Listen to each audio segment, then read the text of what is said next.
Hello guys, എന്തൊക്കെയുണ്ട് വിശേഷം? എല്ലാവർക്കും സുഖമല്ലേ? അപ്പം നമ്മൾ ഇന്നൊരു മുട്ടക്കറി വെക്കാൻ പോകണം കേട്ടോ. വെളിച്ചെണ്ണ ഒഴിച്ചു കൊടുത്തിട്ടുണ്ട്. അത് ചൂടായി വന്നപ്പോൾ അതിലോട്ട് സവാള അരിഞ്ഞത് ഇട്ട് കൊടുക്കുന്നുണ്ട് കേട്ടോ. ഇനി തക്കാളി ചേർത്ത് കൊടുക്കാം കേട്ടോ. 2 പച്ചമുളകും കൂടി ചേർത്ത് കൊടുക്കുന്നുണ്ട് കേട്ടോ. അപ്പം ഇത് നന്നായി വഴറ്റിയെടുക്കണം.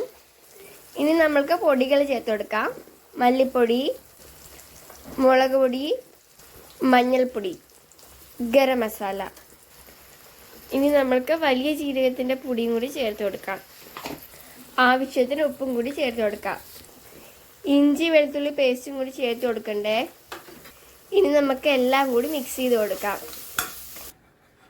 അപ്പോൾ ഇതിൻ്റെ പച്ചമണമൊക്കെ ഒന്ന് മാറി വന്നിട്ടുണ്ട്. ഇതിലേക്ക് കറിവേപ്പില കൂടെ ചേർത്ത് കൊടുക്കാം കേട്ടോ. നമുക്കിതിലേക്ക് ആവശ്യത്തിനുള്ള വെള്ളം ഒഴിച്ചു കൊടുക്കണം. അത് ചൂടുവെള്ളം കേട്ടോ ഒഴിച്ചു കൊടുക്കേണ്ടത്. ഇനി നന്നായി തിളച്ച് വരട്ടെ, അടച്ച് വെക്കാം കേട്ടോ. അപ്പോൾ നമ്മുടെ കറി ഇവിടെ തിളച്ച് റെഡി ആയിട്ടുണ്ട്. ഇനി നമുക്ക് ഇതിലോട്ട് തേങ്ങ ചേർത്തി കൊടുക്കാം കേട്ടോ. അരച്ച തേങ്ങയാണ് കേട്ടോ ചേർക്കേണ്ടത്. അരച്ച തേങ്ങയോ അല്ലെങ്കിൽ തേങ്ങാപ്പാൽ എടുത്തിട്ടും ചേർക്കാം കേട്ടോ. ഇതിനൊപ്പം തന്നെ പുഴുങ്ങി വെച്ച മുട്ട കൂടി ചേർത്ത് കൊടുക്കാം കേട്ടോ.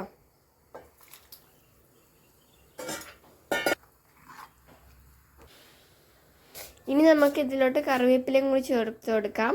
മല്ലിയില ഉണ്ടെങ്കിൽ അതും കൂടി ചേർത്ത് കൊടുക്കാം കേട്ടോ. ഇപ്പോൾ എൻ്റെ കയ്യിൽ മല്ലിയിലയില്ല, അതുകൊണ്ട് ഞാൻ കറിവേപ്പില ചേർത്ത് കൊടുക്കുന്നത്. അപ്പം നമ്മുടെ സിമ്പിളായിട്ട് വെക്കാൻ പറ്റിയതും ടേസ്റ്റി ആയിട്ടുള്ള മുട്ടക്കറി ഇവിടെ റെഡി ആയിട്ടുണ്ട് കേട്ടോ. ഇനി നമ്മൾ അപ്പത്തിന് മാവ് അരച്ച് വെച്ചതാണ്. മാവെല്ലാം പൊങ്ങി നല്ല സെറ്റായി വന്നിട്ടുണ്ട് കേട്ടോ. ഇനി നമുക്ക് ഇതുകൊണ്ട് അപ്പം ചുട്ടെടുക്കാം.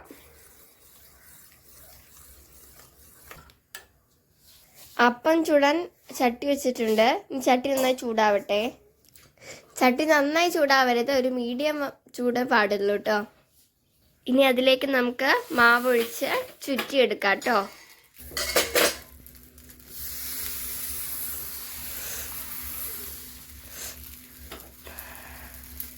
നമ്മുടെ അപ്പം ഇവിടെ റെഡിയായി വന്നിട്ടുണ്ട്.